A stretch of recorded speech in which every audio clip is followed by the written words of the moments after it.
안녕하세요. 세상을 이롭게 하는 일에 관심 많은 승무원쌤 김용숙입니다. 톡파원 25시에서 톡파원 25시에서는 2024년 올 연말에 있을 미국 대통령 선거에 대해서 누가 과연 대통령이 될 것인가 하는 그러한 서로 토론과 예측을 해보는 것 같습니다. 미국 대통령 선거에 누가 되느냐는 우리나라 정치, 국제사회 문제에서 밀접한 관계를 가지고 있기 때문에 굉장히 중요하죠. 저는 만약 트럼프 같은 대통령의 재선을 한다면 정말 미국의 민주주의는 죽었다라고 저는 생각을 하고 있었습니다. 그런데 다행히도 바이든 대통령이 재선을 포기를 하고 해리슨 부통령을 민주당 대통령 후보자로 지명함으로써 조금 요새 마음이 살짝 놓이기는 합니다.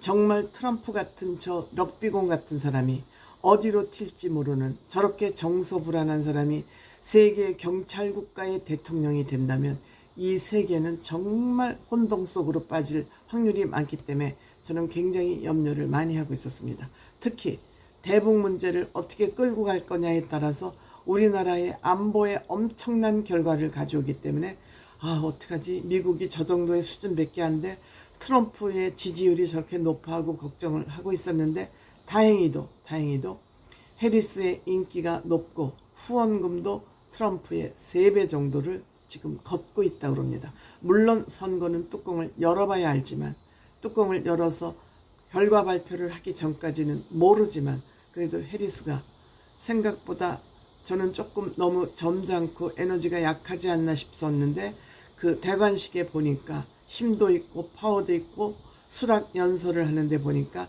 그 수락연설이 막연하지도 않고 굉장히 구체적이고 약자와의 동행, 구체적으로 무엇을 하겠다는 것이 또박또박 잘 전달이 되고 있었습니다. 그래서 다행이다 생각이 됩니다. 우리나라에서도 이 민주당 전당대회에 5명의 국회의원이 갔습니다. 이준석 의원도 여기에 같이 해서 아마 초청을 받았겠죠. 그렇기 때문에 갔겠죠. 또한 여기에는 이 해리스 지금 부통령 후보를 지지하는 사람이 어마어마합니다.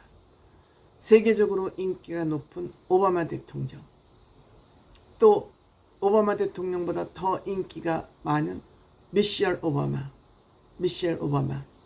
여기에 클린턴 전 대통령, 또 오프라 윈프리까지. 오프라 윈프리는 보통 내가 대통령으로 누구를 지지한다까지는 했지만 직접 지원 연설에 나서는 경우가 처음이라 그럽니다. 그만큼 오프라 윈프리도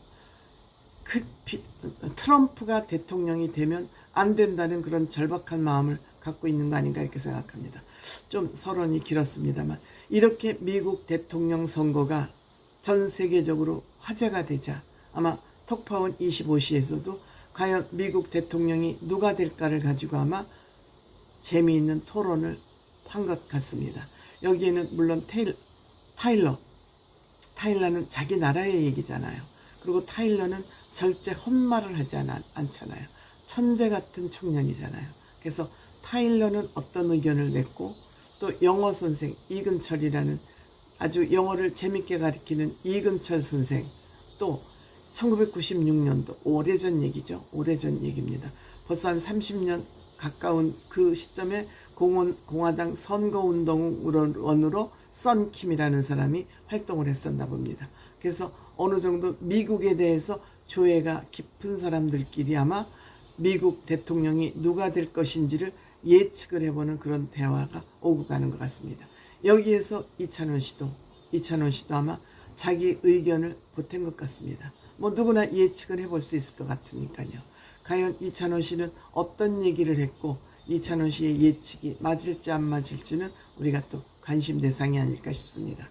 이번 주에도 중국 텐진, 또 베트남 푸주, 또 이탈리아를 가는 것 같습니다. 중국 텐진은 이토 히로부미가 묵었던 리슨도 호텔을 가는데 여기 뭐 테마파크도 있고 그런가 봅니다.